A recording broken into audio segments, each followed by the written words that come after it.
shacabka ku nool deegaanka Ceelbuur ee gobolka Sanaag ayaa u hambaliyay gudoomiyaha cusub ee baarlamaanka Puntland sida warkan uu inagu faahfaahinayo wariyeena Axmed Canshuur. bulshada ku nool degmada Ceelbuur ee gobolka Sanaag shaashadaha warbaahinta Soomaalida kala socdaysay uga dhacayso maanta hoolka baarlamaanka dawladda Puntland Soomaaliya doorashada gudoomiyaha baarlamaanka dawladda Puntland Soomaaliya kadib markii ku guuleystay 5 sano oo soo socota gudoomiyaha baarlamaanka dawladda Puntland Soomaaliya Cabdixakiin Dhoobadaareed ayaa TV-ga caalamiga Somali News TV ayuu bulshada daroonkooda iyo farxadaasi u la wadaagay waana kuwan iyagoo markaasi farxad iyo hambalyo u diraya gudoomiyaha baarlamaanka dawladda Puntland Soomaaliya Cabdixakiin Dhoobadaareed laakiin iminka waxa la doortay ra'iisul baarlamaanka Cabdixakiin Dhoobo ayaa loo doortay marka Cabdixakiin ما شاء الله nin weeye booska u qalma oo boqolkiiba boqol aan ku tilmaami karno waxaan se u baahanahay maadaama uu kale ragii in badan meesha fadhiyi jiray uu ahaa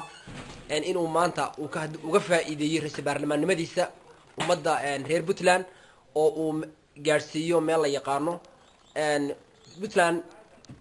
muddo dheer waxa weeye ama intii aasaasnaydba waxa soo codeynayay baarlamaanka 66 xubnood baa soo codeynayay oo madaxweynaha iyo ra'iisul baarlamaanka iyo wax kasta iyagu doorta laakiin maanta inay sanadka 5 sano ay uga faa'iideeyaan oo ay u gudbiyaan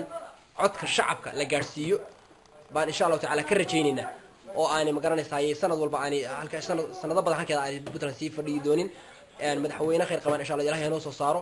intaas baan Axmed aan waran lahaa الرحمن النحي أدان النحي أنا أفهم هذه عقاش يوم هو هاي وحضرت قبل كسناق وحنسود ويننا المركب فرق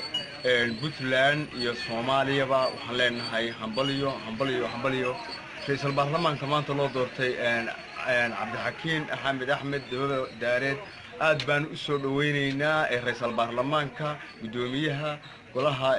هاي برلمان كأدبان أسود وين بوتلان أدبان أسود ويننا وأنا حلك أنا الله قرب قلم وأنا نين وقلمه وأنا نين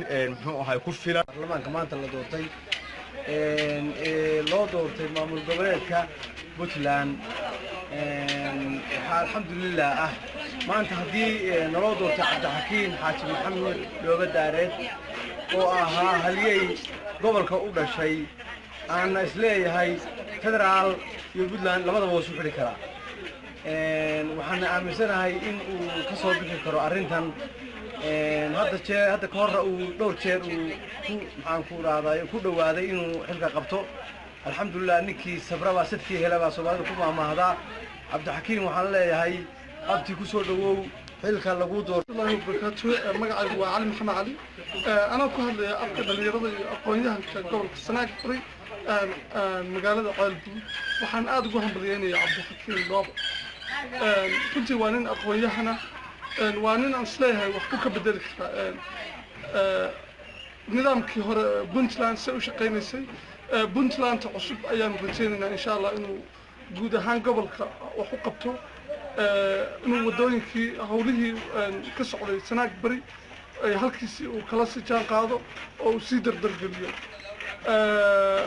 عاد بنقول همبليين يا عبد الحكيم Dhoobo وحنا كنجر همبليين halkan waxaan ka u hambaliyeenayaa Cabdixakiin Dhoobadaareed oo aad u taageersan ahna ninka badan xildhibaanada hore isku joogna maantana aan rabnay inuu soo baxo oo noo soo baxay Cabdixakiin waxaan leenahay waan ku taageersanahay Cabdixakiin waa inaad ka bedeshaa baarlamaanka wax ka bedeshaa dalkii meeshii laga soo doortay gobolkii laga soo doortayna ka bedeshaa adigoo xildhibaanka ugu sareeya xildhibaanada Puntland ee golaha shacabka haddana waxa laga soo doortay gobolka Sanaag gobolka Sanaagna Cabdixakiin oo sidii laga rabay oo laga filayay waa inaad wax ugu qabataa oo uga bedeshaa waana ku taageersanahay guul Cabdixakiin Dhoobadaareed saan u taageersanahay hadle waxa tartamay tiraayan musharaxiina oo Puntland golaha wakiilada kulli nin baa heli lahaa nin baa helay ninku haboon oo runtii aqoonyahana helay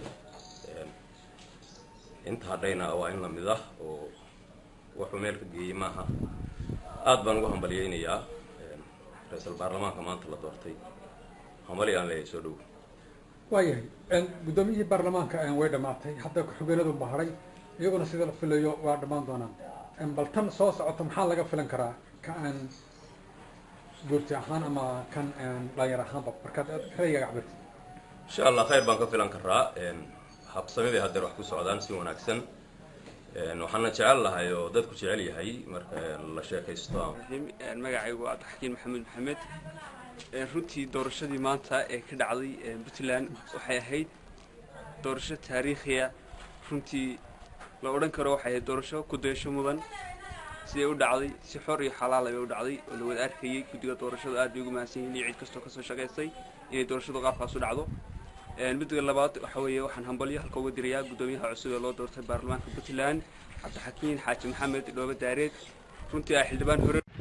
sharaxa gudoomiyaha baarlamaanka tabiya soo baxaya tabiya walaad 2013 mamquulada soo baxaya wadagiini waxa hambalyo si gaar ah ugu dirayaa kar iyo laaba wadana Cabdixakiin Dhooba Daareed waa nin leh aqoonteeda kartideeda iyo waliba البحنمديدا ما أنا قفاد أقوى سياسة التحكي ونين أو الجرا أذكره وحقبض له متلا متقدم كبر السنايك وحن قبل بعد يمرسد حط فرح سنة يكون يا تحكي وش أو كاري ترتكي مانتا قدوميها برلمان همبليو دمان وامد قدر يا من قدر عيد دمان كبر السنايك يقول جنبه وش وقاري وأنا مد لقص ويا وحقبت كذا سقوا مثل شعبك رمود كنترول شعبك وياهي muddooyinkii ugu dambeeyay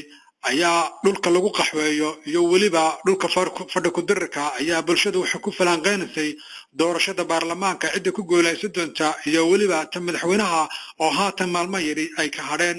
waxayna markaas ay ku doodayeen sida ay markaas u kala taageersan yihiin musharaxiinta markaasi Puntland Soomaaliya maanta ka sharaxan Axmed Cabdullaahi Ciise Axmed Cashuur telefishinka caalamiga Soomaali News TV degmada Ceelbo ee gobolka Sanaag